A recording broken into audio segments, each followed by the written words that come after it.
shit. Um. All right. So I can never tell like when I'm doing a live. You know what? I don't. Okay. So here's the. I was gonna say I can never tell if people can actually see the title of like the live stream that I'm doing on Facebook, and if I need to explain what I'm going to talk about, or if I should just dive into it. But anyway, what I wanted to talk about tonight was, if you guys have been paying attention, what's happening with the Outland, and I mean, if you're from Springfield, you've no doubt heard of the Outland. Like, if any big band comes through Springfield, the Outland is usually the place that they go, or oftentimes the place that they go. I think I've seen a couple of shows there. It's a cool place, but the reason that it was in the news recently is that it got sold to a man who owns the business 2HOTTIES, and some messages surfaced. I think they were to his ex-wife, where he said some very racist things. And the particularly egregious one that I remember is that, and I'm paraphrasing here, obviously, I'm not reading the exact message, but he basically said that if kids are biracial, they're subhuman. That's the one that really stuck out in my mind. And in the interest of fairness, it's not like he's standing by these statements. He's claiming that those screenshots were fake, and I don't know enough hand about how that works to know if those messages could be faked. So I don't know if that's true or not. I would think that that's obviously bullshit, because I mean, the Outland, I don't think would just back out of a deal with that much money, with the predicament they're in, based on some public outcry. I assume that there was probably some other kind of verification outside of that. But anyway, so first of all, before I go into like what this guy said that I want to talk about, I want to talk about 2HOTTIES, the business that he owns.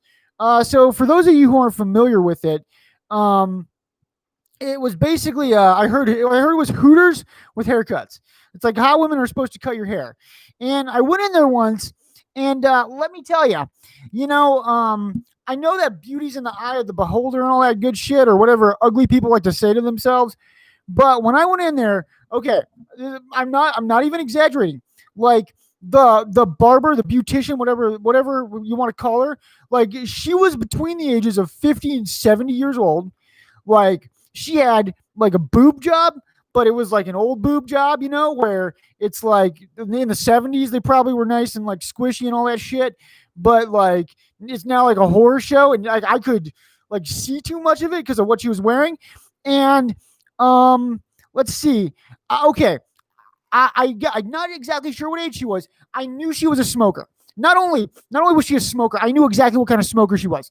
All right, she was the kind of smoker that holds a cigarette up to her mouth, right, and just lets the ash grow without ever like knocking it down, and just lets the smoke like seep in to her skin. That's what kind of smoker she was. And the reason that I feel so glad or so justified about bashing her appearance is because she wore fake fucking fingernails, which, by the way, okay, if you're like a beautician and you work with people's hair, don't do that. Think about what you're doing before you go into work. That shit hurts. Stop. And if I were to like write a Yelp review for that 2HOTTIES, it would literally just be right. Okay, I fucking felt violated. 2HOTTIES, more like hashtag me 2HOTTIES. Am I right, guys? Alrighty.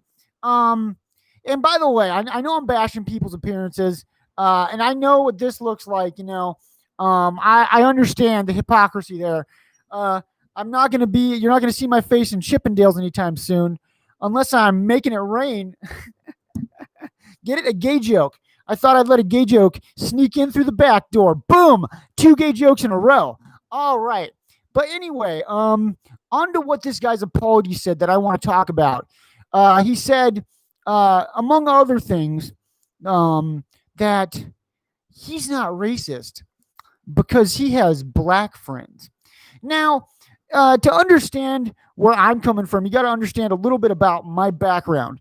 See, I graduated high school in a town that was about 99.9% white. Like, you could count all the black people on one hand. It was in the age of Obama, and what I would describe the environment I grew up in, and the racial environment that I grew up in, I would say it was a time of butt racism. See, now it wasn't a time of like legal segregation or separate water fountains or lynch mobs.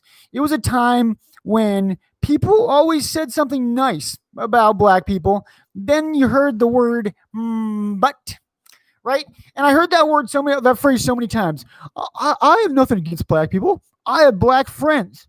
But see, and that's exactly what the guy said when he got in trouble. I have black friends. See, here's why that's bullshit. Okay, one, if you ever run into butt racism, right? If you hear him say something nice and then a butt, a good rebuttal to that is, I'm not gay, but you can suck my dick. Great rebuttal. You know, you get the shocked look on their face, all that jazz. But here's why that's a problem. See, racism is a prejudice built upon judging people you've never met before. So, how many black friends you have is by definition immaterial to whether or not you're racist, right? It's not being racist isn't about how many black friends you do or don't have. It's about how you feel about the black people that aren't your friends. And what I find especially ignorant about that statement is like you can have friends and feel like you're superior to those friends, right? You can have friends and feel like those friends don't deserve equal rights. You know, racism isn't simply about being polite or impolite to people. It's about having a deeply fundamental feeling of superiority that is unjust and based on a physical characteristic. You know, and a movie that really portrays this very well in my mind is the movie 12 Years a Slave, which as you could probably tell by the title, it's a story of a black man who spends 12 years as a slave. And throughout his journey, you know, some of those slave owners were his friends. Some of those slave owners were nice to him. Some of those slave owners put a roof around his head, over his head. Some of those slave owners acknowledged his intelligence. But none of that matters. None of that really matters because they still supported an institution that said that he was not a human being equal to them. They still supported an institution and took part in an institution that said he didn't deserve equal rights and that he was their property.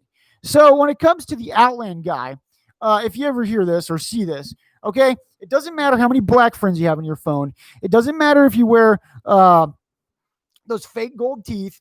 It doesn't matter if you fucking smoke blunts and drink purple drink. All right. If you feel like people who are of mixed race are lesser human beings than yourself, you're a racist. That's it, all that other shit's immaterial. Doesn't matter how many black friends you have. Matters how you feel about the ones that aren't your friends.